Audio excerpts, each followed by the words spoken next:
Então, para aqueles que não entenderam ainda o que é processamento, processamento nada mais é do que o grupo de operações que envolvem o processo de fabricação do material, que visam dar forma e, por consequência, eles podem vir a alterar a estrutura interna do nosso material.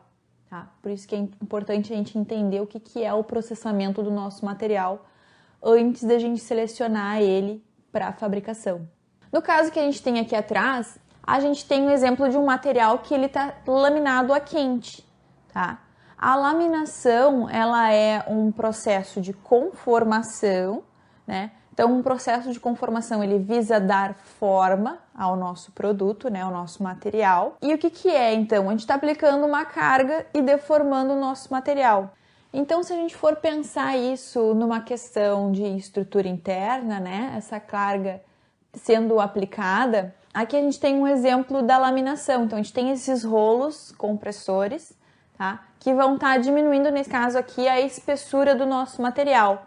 Como vocês podem ver, a gente tem grãos irregulares, né, maiores e menores, antes de passar pelo processo de laminação. Então, ele está vindo daqui para lá. E após a gente passar aqui pelo processo de laminação, então a gente pode visualizar que nós temos grãos deformados, tá?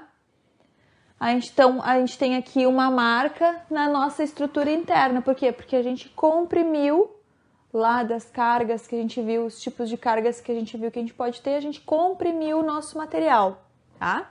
Então aqui seria o exemplo do que a gente teria depois. Esse aqui são os nossos laminadores. Então não entra aqui na nossa aula de hoje, né? Mas esse é um laminador.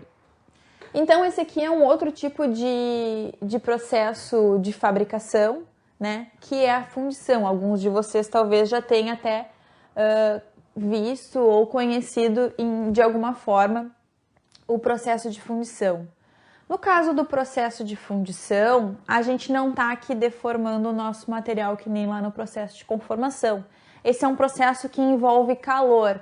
No caso do aço, a gente liquefaz o aço, então deixa o aço de forma líquida e vai fundindo, né, os metais e vai vazar esse fundido num molde, tá? Então esse molde, ele é uma cavidade no material, geralmente metálico, com a mesma forma que a gente deseja produzir, tá? Então a gente tem um metal fundido, um molde, aonde a gente vai vazar esse metal e a gente tem nesse molde a cavidade do formato da peça que a gente quer produzir, tá? Então a gente tem um exemplo, pistões, tá? Pistão de automóvel. Então, esse molde ele é preenchido por um volume de metal líquido que, ao se solidificar e ser desmoldado, dará, né, concluirá o processo de fundição, dará forma ao produto que a gente quer produzir. Tá?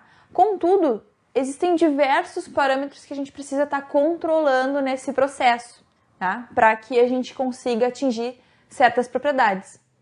No caso da fundição, um desses fatores que a gente precisa estar cuidando, então, é a velocidade de solidificação, tá?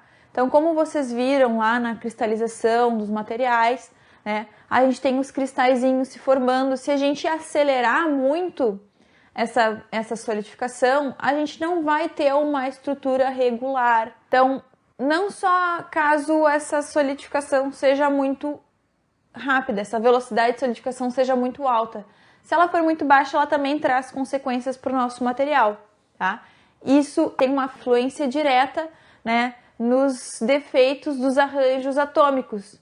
Então, como a gente já determinou, isso já é um fato consumado na nossa aula de hoje, a estrutura, o arranjo dos átomos, a estrutura interna do nosso material, ela vai influenciar diretamente o quê? As propriedades do nosso material. Tá? Lembrando que, na verdade, a gente está falando das propriedades dos materiais, mas esse material a gente não precisa dele para bonito, né? A gente precisa dele para fabricar alguma coisa. A gente consegue concluir o quê? Que é extremamente importante que a gente conheça os dados sobre as características básicas e também sobre a maneira como foi fabricado esse material antes da gente poder selecionar ele para a aplicação que a gente deseja, porque isso permite a escolha de fatores de segurança adequados que irão influenciar de maneira decisiva depois lá nos custos do nosso projeto. Então, quanto mais a gente souber a respeito do material que a gente precisa, das características que a gente precisa para esse material em si, consegue aí driblar vários probleminhas que podem aparecer então lá depois na fabricação do nosso produto, tá? Não fabricação do material, na fabricação do nosso produto.